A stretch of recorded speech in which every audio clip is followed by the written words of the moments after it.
Hello friends.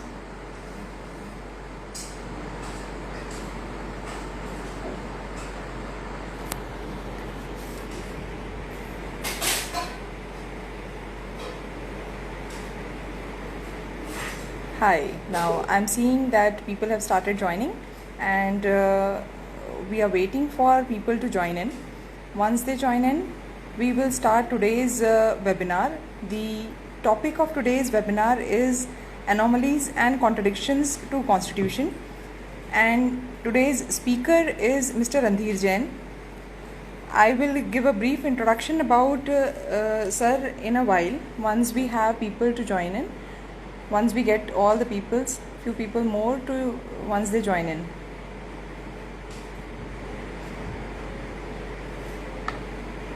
This webinar has been conducted by virtual lawyers, and on behalf of virtual lawyers, I welcome all the participants here.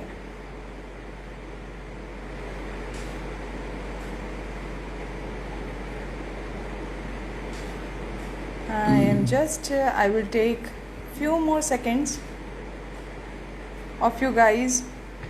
Hope the voice is clear and the connection is clear. Please respond, people who all have joined.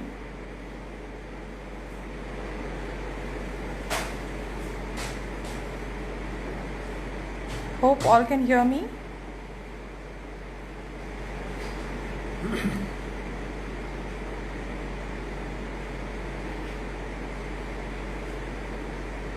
Great, thank you so much, Harshika and Kayali. Great, thank you so much, guys. So yes, thank you, Janvi. So on behalf of virtual lawyers, I welcome Shri Randhir Jain sir, and I would like to introduce him with my few words. Mr. Jain has been a savior of Hindu cause. He has been a luminary, being a crusader of civil liberties, and he stood in opposition to the draconian emergency laws which were introduced by the government. He has been the main counsel of VHP in Babri Masjid case, though we are very happy that the matter has been disposed of now, and he has been instrumental in opening the Baltal route to Amarnath Yatra, and he has an experience of more than 47 years in litigation, civil, criminal both. So we introduce him, and now I am taking this off to Randhir sir.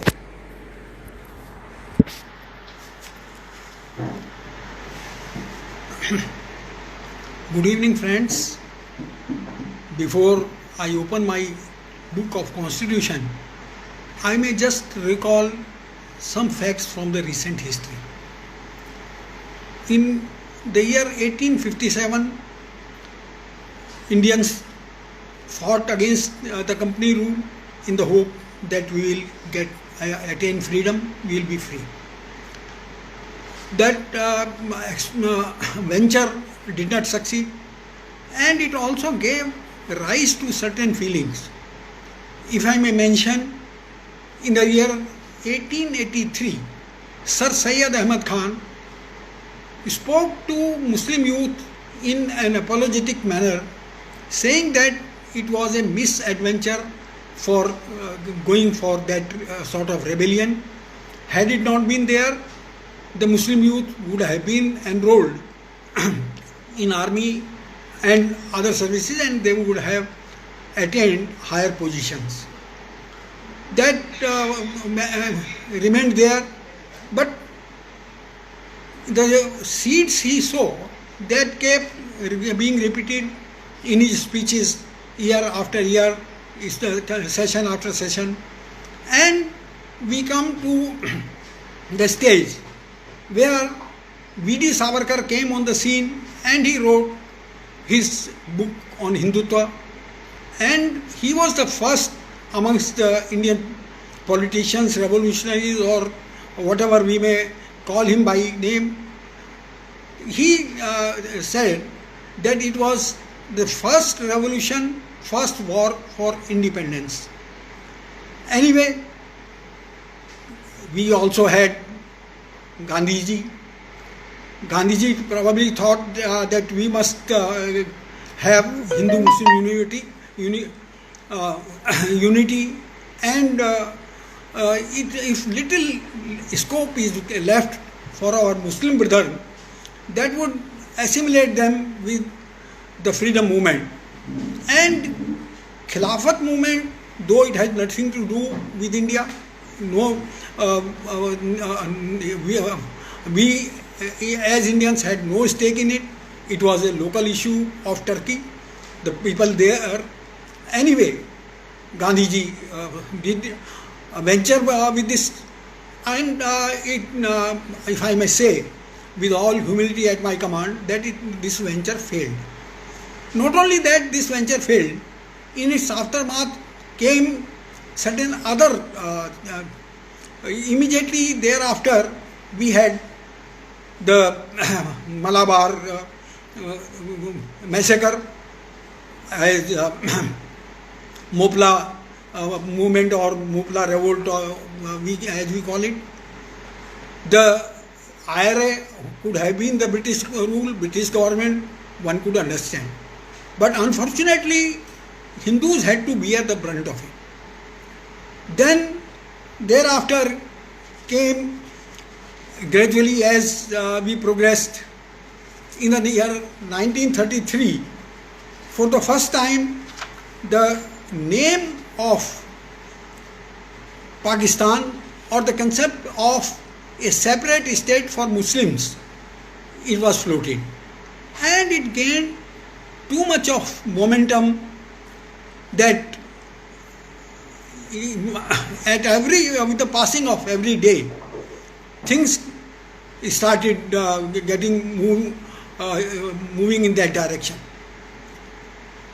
Of course, the Muslim League in its 1940 session passed a resolution for Pakistan. Things did not rest there, and thereafter what happened is a constant effort being made by the Muslim leadership to press by all means, violent, non-violent, they never were. I would please excuse me for saying that.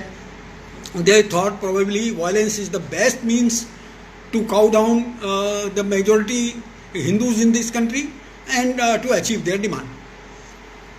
We came to the 1945 elections, where the 102 members were to be elected to the Central Legislative Assembly.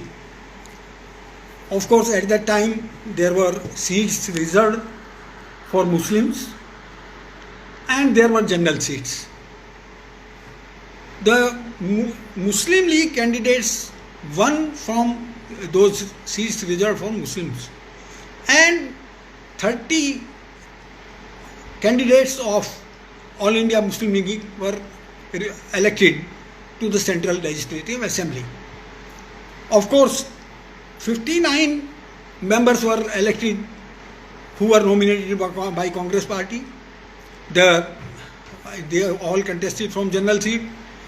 There were 2 members from Akali Dal and 8 Europeans, etc. The fact remains that Congress attained absolute majority in these elections, and it had a right to form the interim government. However, the Lord Wavell, who was Viceroy at that time, he tried to press for Muslim League representatives to be included in this cabinet. Sardar Patel was dead against it. He never wanted Muslim League participation in the interim government. But somehow the fact of the matter is that they did join it. Liaquat Ali became the finance minister. Of course, Pandit Jawaharlal Nehru was the prime minister and Sardar Vallabhbhai Patel was the deputy prime minister as also the home minister. This, rather than cooperating, rather than moving in the spirit of running this government and doing something out of it, the Muslim League nominees, they started playing the spoilers role.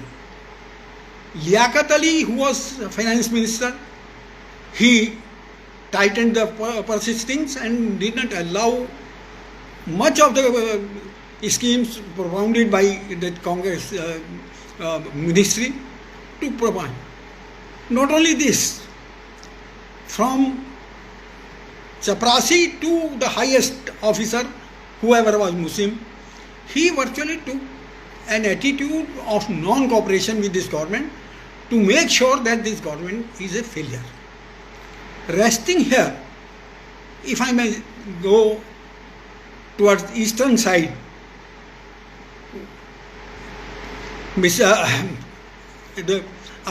together with that central legislative assembly elections, there were elections to the provincial assemblies also. There were also reserved seats.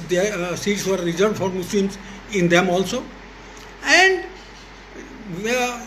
Muslim League won about 90% of the vote of, and they fought this election on the plank of formation of Pakistan, keeping no secret of their intentions. And some Mr.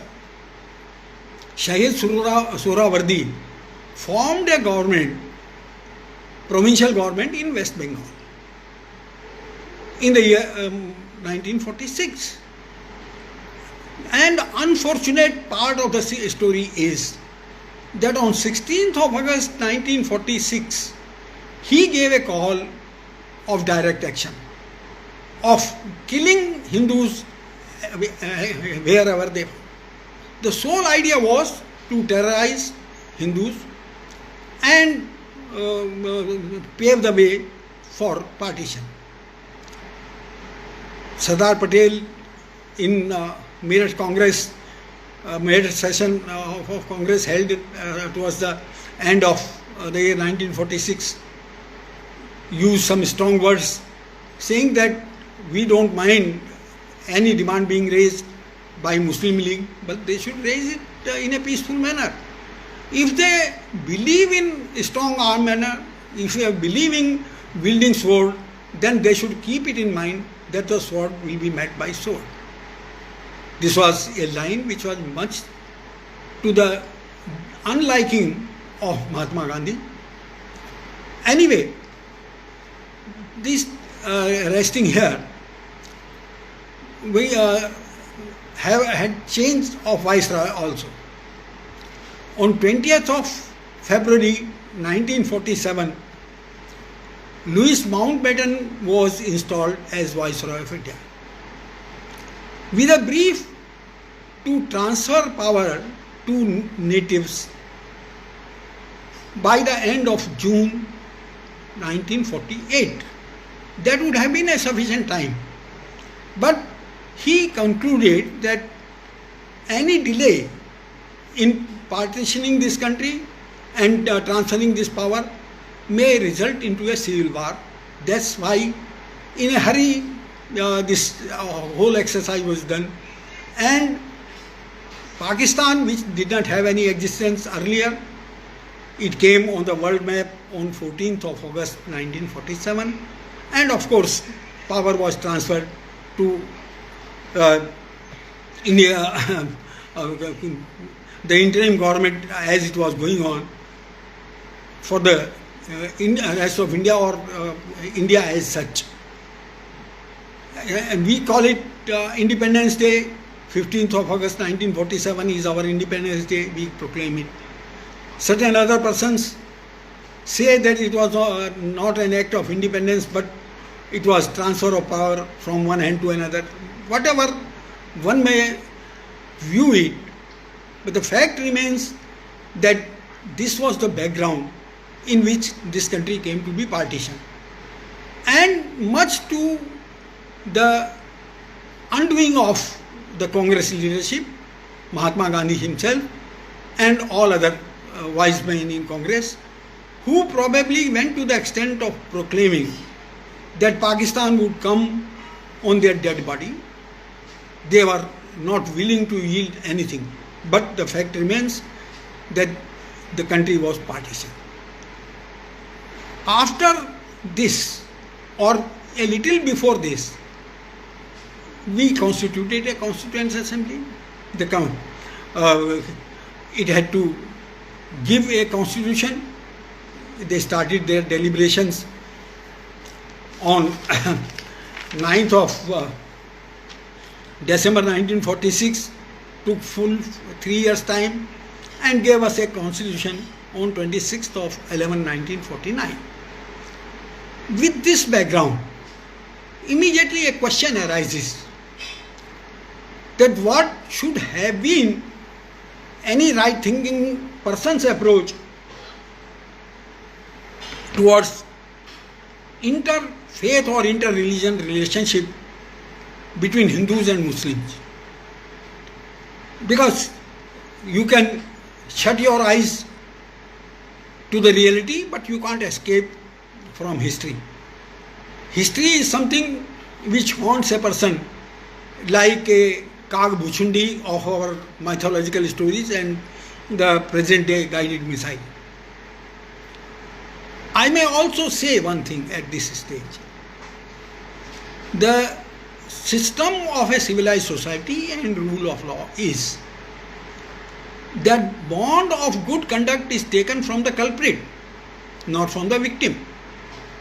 But does our constitution conform to that? My view is it doesn't. First of all, there was no need of taking to any issue on basis of religion or caste or whatever, because we have always believed in a secular society. That is our creed from millennia. It's always the culture and psyche of this country. Anyway, and whether we proclaimed it or not, the fact remains that we were always secular in our approach. Of course, in preamble to the Constitution, the word secular along with word socialist was incorporated in the Constitution in the year 1976 by then government led by Srimati Indira Gandhi during those dreadful days of emergency. Not going into merit of it, I would take it, though certain persons have gone to the extent of filing a petition before Supreme Court saying that these words should be removed. What will be its fate will come out in due course. We need not dilate upon it today. But the question is, are we conforming to this idea, this ideal and this motto of secularism? We are not. For the simple reason that when you want to give some special status, some benefit to a person, this is in itself, it has an inherent echo that the person to whom it is not given is considered as a second-rate person, something lesser than him. Now, who was this lesser mortal in this country? Obviously Hindu. Because the whole burden of the song is that if you have to be a minority, you cannot be a Hindu. If you are a Hindu, you cannot be a minority. So, and the beauty of the situation is, and one of the pitfalls of our system, if I may say so, is that till today we have no definition of minority. We have not laid down any parameters by which we can judge a person to be minority or not. the biggest thing is that after starting our independent rule, after establishing the constitution on 26th of January 1950, we didn't have anything. We continued with whatever please somebody, the ruler of the day, and it was so. Then came the year 1978. Morarji Bhai came on the scene as first non-Congress Prime Minister. He established the Minorities Commission without any sanction of law, without any authority of law, without any provision being in the constitution, without any statute having been passed to lay down this. After doing it in the year 1978 and establishing the Minorities Commission, government woke up in the year 1992 and an act was passed under the title of National Commission for Minorities Act of 1992. That was the first legislation addressed to the issue of minority. This act also does not have any definition. In fact, Supreme Court itself in January 2019 asked the government to please define what is minority. That definition probably is in making. They have not come out with any. What surprisingly enough we have is that Section 2, Clause C of National Commission for Minorities Act gives a blank check, gives an absolute, unguided, unbridled power to the state to notify any community, any group as minority. This is as whimsical as it could be, and acting on it, the Government of India issued a notification dated 23rd of October 1993, where they said that in exercise of powers conferred by Clause C of Section 2 of the National Commission for Minorities Act 1992, the central government hereby notifies the following communities as the minority communities for the purposes of that said act, namely Muslims, Christians, Sikhs, Buddhists, Zoroastrians, that means Parsis. Of course, to it later on Jains has also been added. Here there is a very peculiar situation, no basis. This is an unqualified provision which is while dealing with the question of minority rights under Article 30 of the Constitution in relation to education institutions, where minority doesn't mean only religious minority, it may mean religious minority as well as linguistic minority. The Supreme Court has said, it has laid down two thumb rules. One, that the minority has got to be judged in relation to a state. It can't be a universal all India basis. But this notification issued by the central government does not talk of any such thing. In which of the states these people will be treated as minority. Today the position is that in a state where Muslims are in majority, Hindus very much lesser numbers, still Hindus are a majority and Muslims are a minority. In a state where Hindus are only 2%, Christians are 97%, they are also, Hindus are majority, Muslims are minority. It's a, if I may say with utmost respect, opening floodgates for all anarchy, heart-burning, and as Lord Mountbatten was mortally scared that there may be a civil war, I only wish and pray God that that bad day does not fall on my motherland. people don't take it to their head and they start fighting over it. Another peculiar aspect of this matter is that when we look to the Constitution, Article 25 of the Constitution, it says that Buddhists, Jains and Sikhs, they are Hindus. Here they are notified as minorities. There we say they are Hindus. Now if they are Hindus, how can they be minority? If I may just read from section this Article 25 that I'll read this Article 25 because something more is to be said about it. Subject to public order, morality, health and to other provisions of this part, all persons are equally entitled to freedom of conscience and right to freely practice, profess, practice and propagate religion.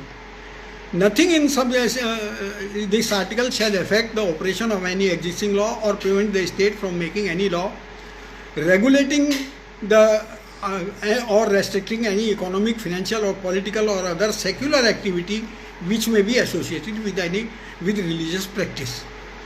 B. Providing for social welfare and reform or throwing open of Hindu religious institutions of a public character to all classes of sections of Hindus.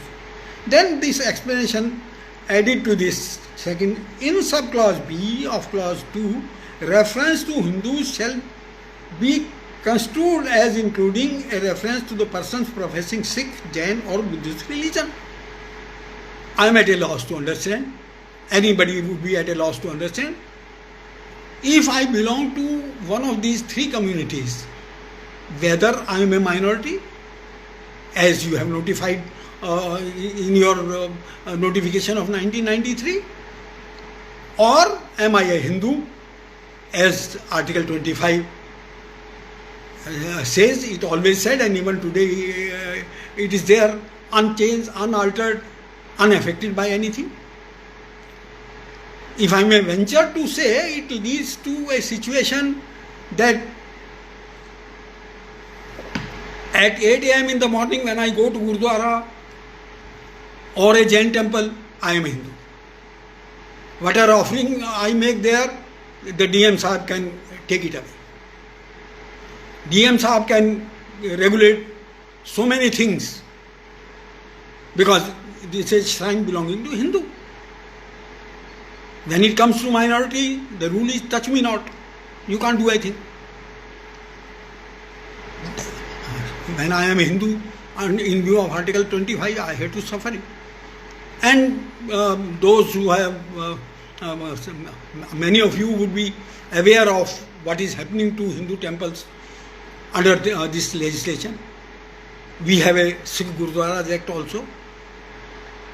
Luckily, Jains and Buddhists are spared from it. Till today, in my little knowledge, no such legislation has come which may control their affairs. I move a little ahead. I go to my Jain Higher Secondary School or Guru Hargobind Singh School or Gautam Buddha Institute. I can immediately claim minority status. It's minority. So I am a Hindu when I go to temple. I become a minority when I go to my school. I leave it there without any further comment. It's for you and for the Indian society to see how far, what intelligence can we impute to a system which creates such an anomaly. Now coming to Article 25 itself. Article 25 takes me back to my good old days when I was conferred first degree. That time we used to be given a sermon, Satyam vad dharmam, etc., etc. It says that I have a freedom of conscience. Can any king, any state, any deposed or anybody has ever been able to control people's conscience? What is the charity you are doing on poor Indian citizens by putting these words here? And then, as far as clause 2 of Article 25 is concerned, I dare say it is a negative discrimination against Hindus, because it talks of reform only for Hindus. Others, no, they don't require reform. And the logic which I gave a little earlier, my Gurudwara, my temple, my Buddha Vihar, that will require a reform. When it comes to my Jain Higher Secondary School or Guru Harkishan Khalsa School or Tathagat Institute of Science or whatever, hands off, you can't touch it. In any case, now I put a question unto myself and leave it open for your intelligent deliberation. Had this Article 25 not been in our constitution, what would have we lost? What have we gained from this Article 25 by incorporating this Article 25?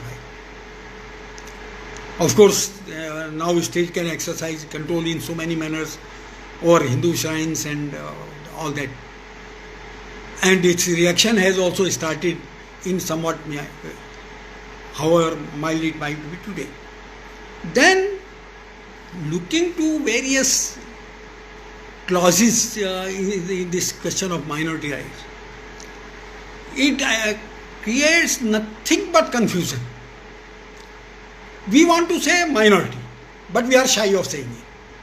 And if you are shy of saying it, then please don't say it. It's as simple as that.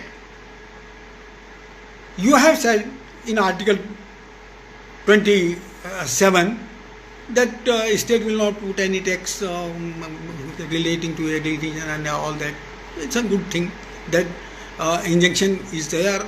Otherwise it was not needing. It was, in any case, it was not required to be put in Part 3 of the Constitution under fundamental rights. It could have been taken care of where we put things of budget, etc. Then very peculiar situations are created by saying that you may establish an institution if you are getting state grant, if your state institution is administered by the government. You can't impart any religious, moralistic or any other teaching, because this is anathema to us. If you say that I am a class, I am a group having my own culture and this, and I have established this institution notwithstanding the fact that I draw the finances from the state, I can still impart teachings in this religious and other things. Article 30, I would leave for the by simply saying so that the much is said about this institution. I have also expressed something. Now, leaving it at that, I really wonder, it is anybody's guess as to what our framers of the Constitution wanted to say by this absolute unclarity of our things, confusion, contradiction, everything is there. Then we move to certain things. We have had certain, those at least who are 60 plus may be able to recall, there has been a group called Anglo-Indians. How many of them? What? I am not going into all those things, but one thing that we, strangely enough, while framing the constitution, we put in Article 330 for making reservation for scheduled castes and scheduled tribes in Parliament. Then by Article 332, such a reservation in state legislatures. Then Article 331 said that 2 members can be nominated by the President belonging to Anglo-Indian community to Lok Sabha. First of all, where was the need for any reservation for an Anglo-Indian? How many of them? And what particular claim did they have for this? Equally, and when we are reserving seats for scheduled caste or scheduled tribe, equally we could have reserved from them, let them contest if they contest from that. Article 333 spoke of such nomination into Rajya Sabha. A peculiar situation is that when the question was being debated in Constituent Assembly, Sardar Patel, who was heading the advisory committee for fundamental rights and minorities, he said, first of all, I am against reservation, giving any special treatment to anyone. But if at all it is to be given, it should be for 10 years. Because the expectation was that in 10 years this will this country will progress to an extent that everybody will be assimilated, everybody will come up to this intellectual, economic and social level where no support, no crutches will be required. And with that view in mind, an Article 334 was put in the Constitution, which clearly said that all these reservations are for 10 years. So, starting from 1950, they should have come to an end in 1960, but that was not to happen. It kept being extended by a slab of 10 years every time when that 10 years period was likely to come to an end. And ultimately it came up to the year 2020. Luckily enough, certain persons represented before the present day government and good sense prevailed upon them. Luckily for us, this Article 334, which provided for time schedule for reservations, had 2 clauses. One was related to reservation for scheduled caste or scheduled tribe. Other was related to reservation of Anglo-Indian.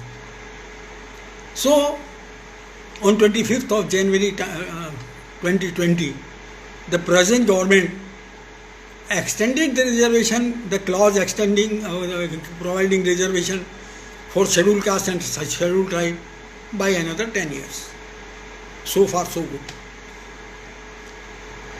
But they did not touch the clause which provided for reservation for Anglo-Indians and let him die its own death. So after 26th of January 2020, we don't have any reservation for Anglo-Indians, neither in Lok Sabha nor in any of the state legislatures. I am referring to this apart from the fact that it's a provision which very difficult. It's very difficult to find any rationale behind it. But anyway, this also is a pointer that once something is given, once some beneficial provision is made for some group is liable to be perpetuated. Nobody wants to give up what privilege he has got. I have read it from Article 334, that time period of 10 years wished by Sardar Patel, put in by our framers of the Constitution, but thereafter, subsequent to that, government after government, they kept extending it.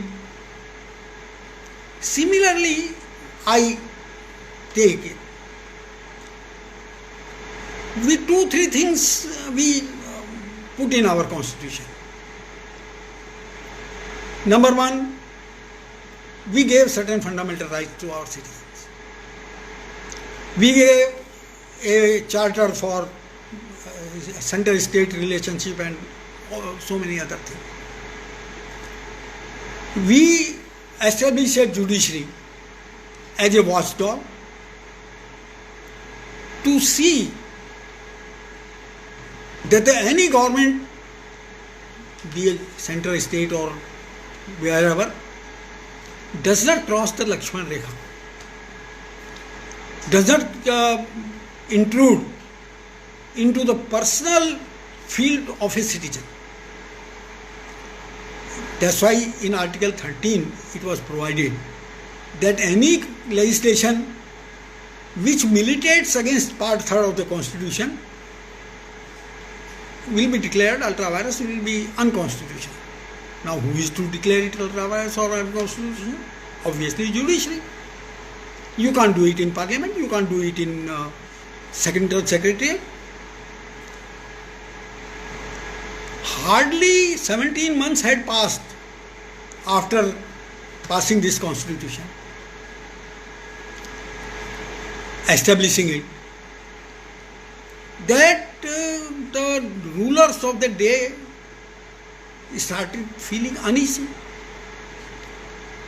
They lost all their patience and they attacked the fundamental right, and they, in their wisdom, they thought that we are doing certain things, some legislations we will pass, they may be challenged, they may be struck down. So what do?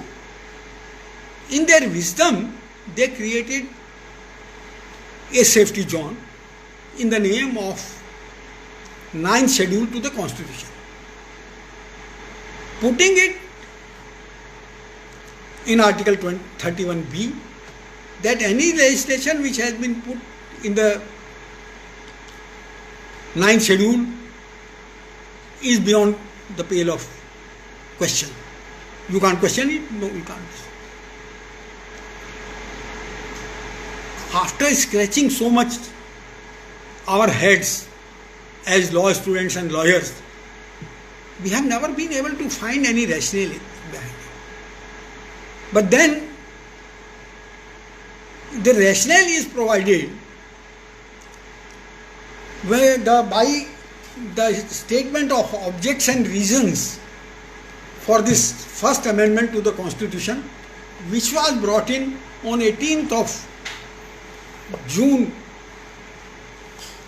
1951. And here what is said is that the main objects of this bill are accordingly to amend Article 19 for the purposes indicated above and to insert provisions fully securing the constitutional validity of Jamindari abolition laws in general and certain specified state acts in particular. The opportunity has been taken to propose few minor amendments, etc. The rationale was that, look here, we want to implement agrarian reforms. One serious instrument in agrarian reform is abolition of Jamindari. At that time, we had a clause 1 which contained a subclause F in Article 19 of the Constitution, which guaranteed the right of property to the citizen. Because Article 19 in clause 1 lists sub-clauses A, B, C, D, E, F, G, pertaining to one guarantee, one particular fundamental right. The sub-clause F related to the right of property. So the fear which was expressed was that any Jamindari abolition law or any law of land reforms, when challenged, militating against Article 19(1)(f, may be struck down, and we want to save it. So we are creating 9th schedule. And at that time in 9th schedule, there were only 18 entries supporting. As I said a little earlier,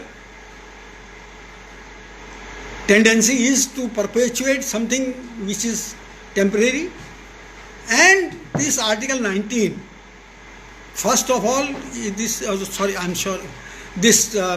Schedule 9th should not have been there in the first at all. As far as taking care of agrarian reforms and Jamindari abolition is concerned, to save those legislations, some other simple device could have been played anyway. As of today, you will be surprised to know that 9th schedule carries as many as 284 entries. From 18 in 1950, we have come to 284 today. And all in the passing, I may also mention that apart from so many things done by the Morarji Desai government, the minority government, the Morarji government, they removed clause 1, subclause F from Article 19. After 1978, right to property is no more a fundamental right. So, when you pass your First Amendment Act, your fear was 19(1)(f), zeal to save agrarian laws and Jamindari abolition laws, to save from the scrutiny of judicial scrutiny and putting them beyond challenge. This exercise should have ended, if not any other time, at least in the year 1978. And if you look into this list of entries, the sort of legislations which are put under 9th schedule, makes a very happy reading. A legislation like Monopolies and Restrictive Trade Practices Act has been put in 9th schedule. Then General Insurance Business Nationalization Act, it also finds a place there. Sikh textile undertakings take over, coal mines taking over of Management Act, Foreign Exchange Regulation Act, of course now it has in its new avatar that Foreign Exchange Management Act, and Conservation of Foreign Exchange and Prevention of Smuggling Activities Act. We are carrying it. In my submission, our constitution requires a serious review, a serious debate as to what has become redundant, what is superfluous and with no purpose, and we should get rid of it. There is no other way out. Things like I will take the questions. There is one question regarding Jews. This is a question. now, I'm conscious of time constraint. I can go on. These discussions are because in a constitution having 395 articles with so much there, So, and our experience of 70 years with this working. Of course, I would seek your indulgence if we could meet sometime again and formulate specific about some our opinion and our experiences, our thesis and thought on some other specific provisions. We can consider it. My idea as of today is, with all respect, reverence and devotion to those 395 gentlemen who sat in the Constituent Assembly, spent valuable time of 3 years in formulating this constitution. But as a child, as a student of law, as a humble Indian citizen, when I look at it, I find something amiss. Something pinches me. That certain things, things are so anomalous, certain things which ought not to have been there, they are there. Of course, a little process has started of getting rid of some of them.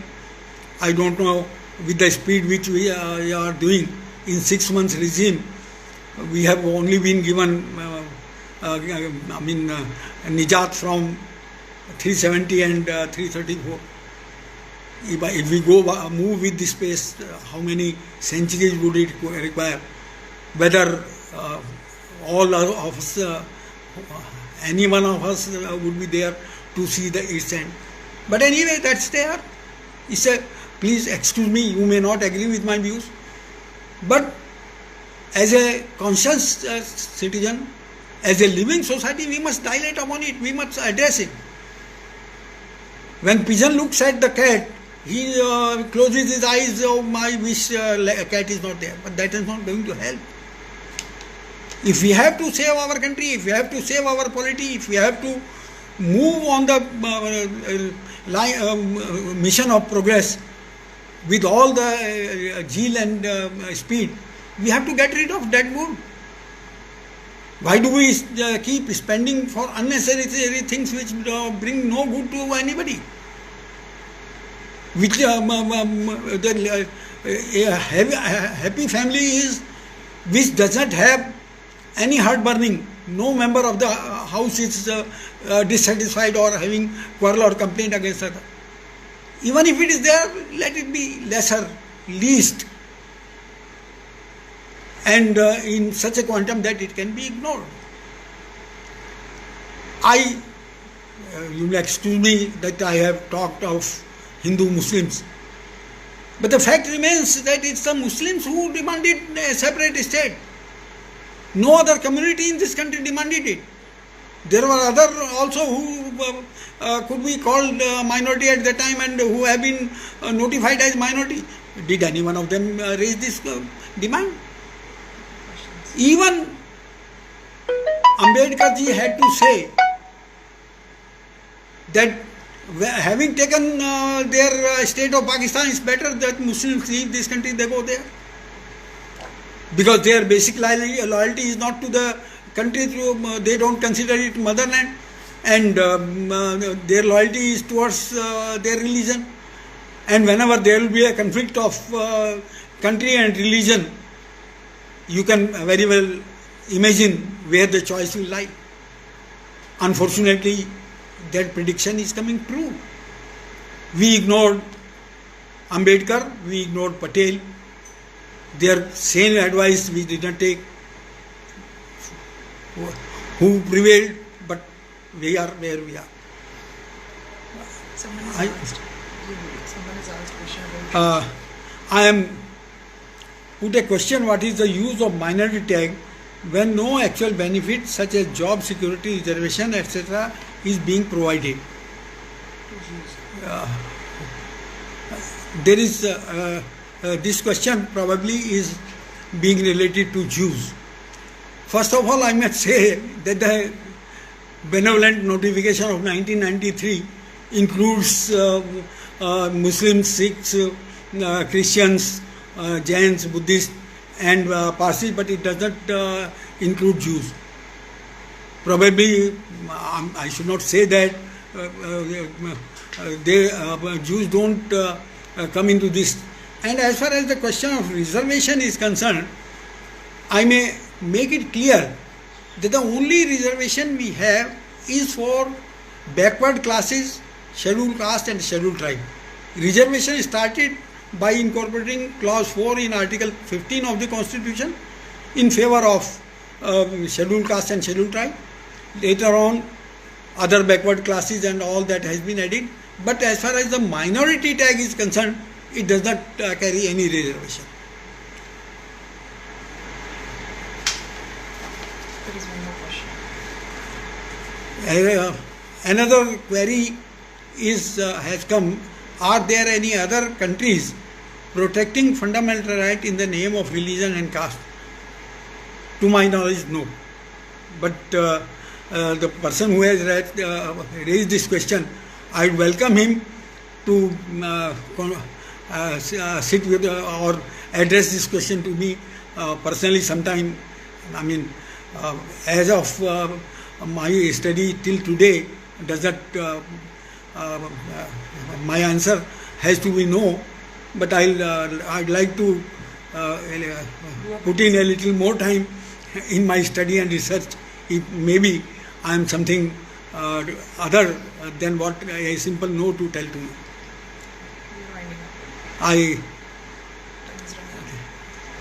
Looking at my watch, I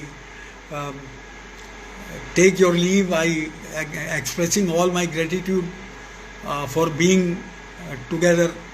It's not that I am sermonizing or doing something. It's an exercise, of intellectual exercise. We have always had a tradition in our country, and because of the limit of time, I could touch only on few things, and I would welcome if we could extend this exercise by taking specific issues. It would be my pleasure to do so.